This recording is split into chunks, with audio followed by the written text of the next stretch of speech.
Hey guys, welcome to another Artful video. In today's video, I'm finally testing out some jelly gouache.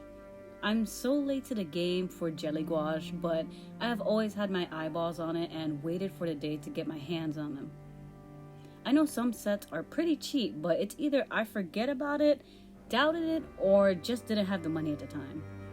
It was just like a weird silly cycle that prevented me from getting it. I got a gift card recently from an art event and I used that money to get me these gouache. So, onto the actual gouache.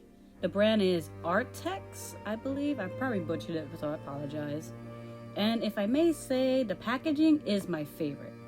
I love the design on the label. It is so cool and unique. I'm a sucker for black and white art. Plus, the mint green packaging is so cute. It also came with a postcard with the cool art design on it and a thank you note asking to show the art we make with their paints. When picking up the first cup, it literally looks like a jelly cup and it is so weird. The paint literally looked like pudding. No wonder people say it looks edible because it actually does.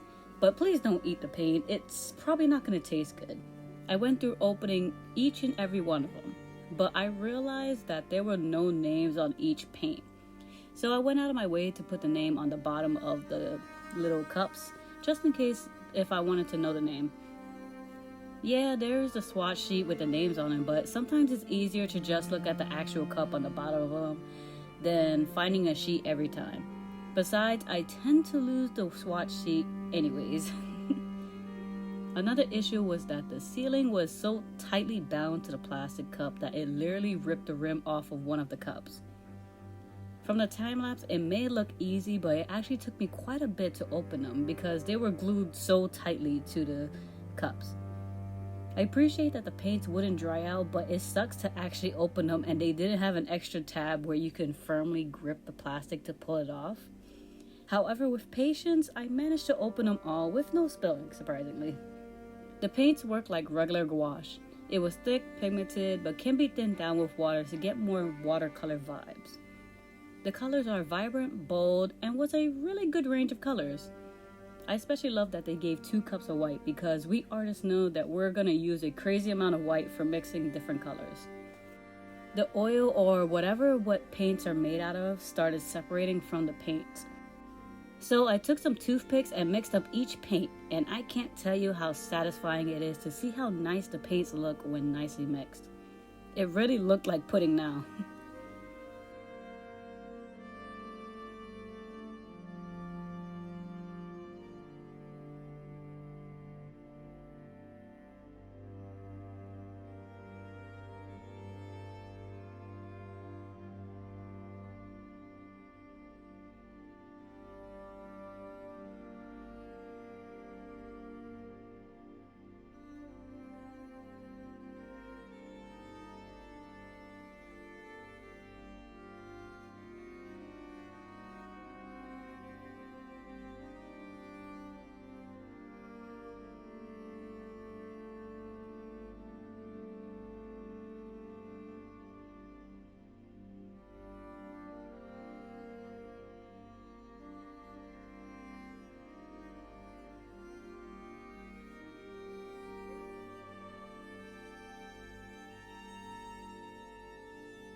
I was going to do my painting in my render sketchbook to see how it handles it and use an old artwork, but I soon realized that the paints were spilling onto each other.